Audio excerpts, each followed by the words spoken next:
siapa yang berkepentingan agar Gibran menjadi presiden?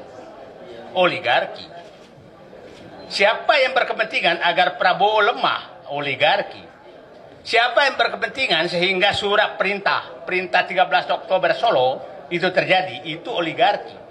Sehingga berantakan semua. Nah, kita harus ini bahwa apakah Prabowo, jadi saya menyatakan begini, kekuatan Jokowi itu hanya satu, oligarki saja. Kalau ini kita bisa potong, maka dia sudah tidak punya kekuatan apa-apa. Karena partainya juga sudah nggak ada.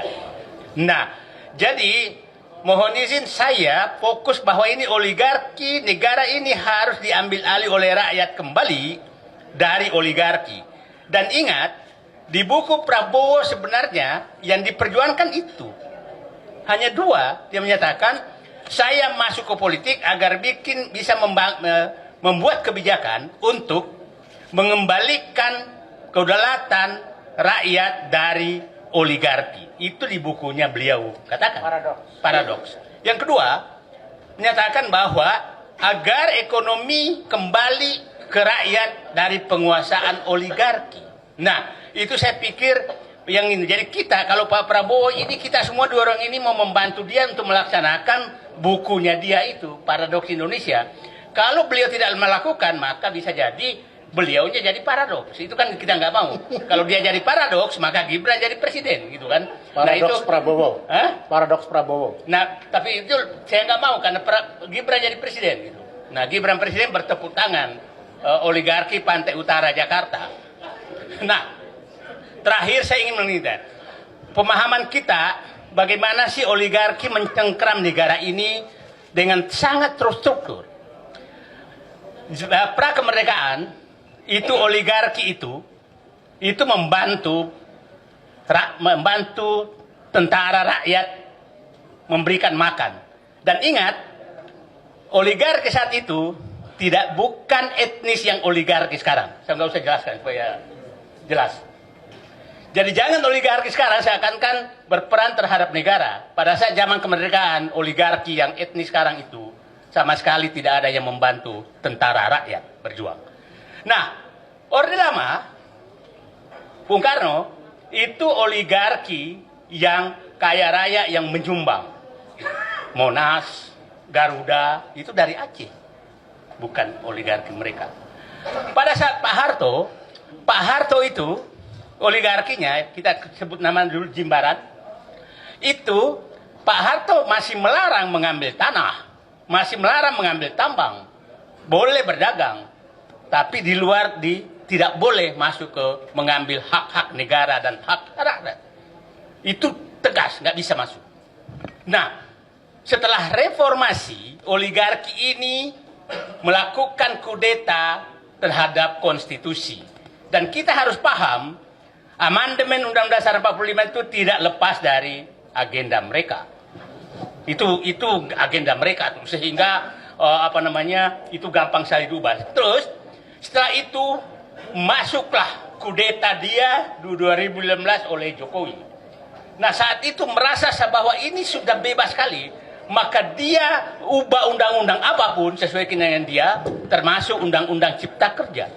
Itu dia lakukan. Itu adalah pesanan oligarki.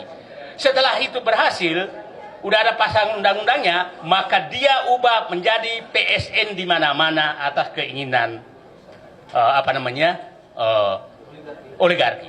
Nah, oligarki saat ini, kalau oligarki pada saat Pak Bung Karno, saya bilang itu di halaman rumah, lempar daging masuk, lempar ayam masuk, itu di luar rumah. Pada saat Pak Harto, itu ada di pavilion, nggak boleh masuk ruang utama. Pada saat Jokowi, itu dia ngusir penghuninya yang dia ada di dalam dapur mereka. Di dapur mereka. Nah, itulah oligarki, itulah yang Nah, sekarang dia sangat berkepentingan kepada Fufu Fafa berlanjut.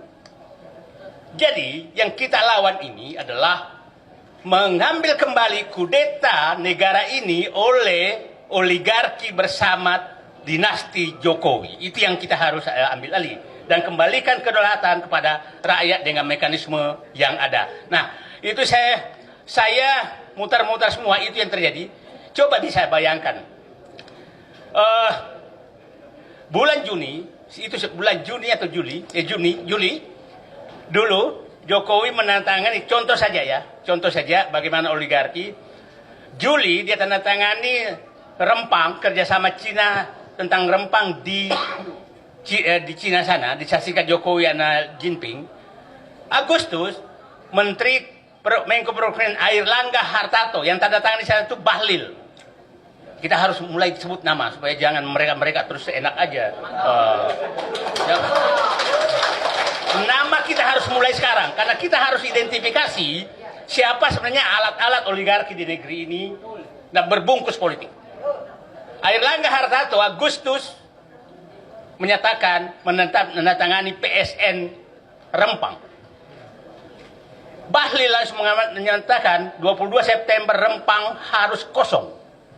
Belanda saja tidak sejahat itu di negeri ini sejak zaman dia menjajah. Kok ada orang jahat begini? Hanya sebulan rakyat harus diusir yang sudah puluhan tahun, ratusan tahun tinggal di situ. Nah, ini betul-betul menurut saya sangat berbahaya bagi bangsa ini. Kita tidak tahu, ini sedang diskusi kita di sini.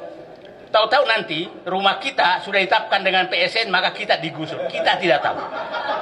Ya, NJOP-nya tidak. Ini semua sudah di.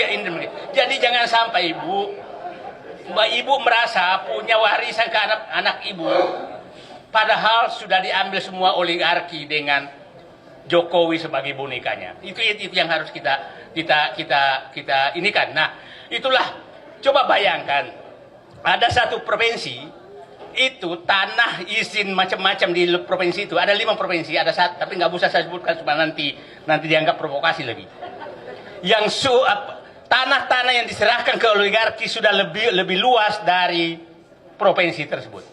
Artinya seluruh rakyat yang tinggal di provinsi itu sudah menumpang, tinggal menunggu diusir. Jadi kalau fufu-fafa ini terus jadi dinasti terus, maka ini kita semua menjadi penumpang dan akan diusir oleh mereka. Itu yang harus kita harus ingat semua. Nah, itulah saya pikir. Jadi saya menyatakan Pak Deddy Storus, terima kasih. Kami tujuan perjuangan kita sama, melepaskan negeri ini dari kekuasaan dinasti Jokowi bersama oligarki. Oke, saya pikir bukan saatnya kita bersatu menyelamatkan bangsa ini dari oligarki dan memakai boneka Jokowi. Siapapun yang setujuan itulah teman kita. Itu dulu menurut saya yang harus kita lakukan.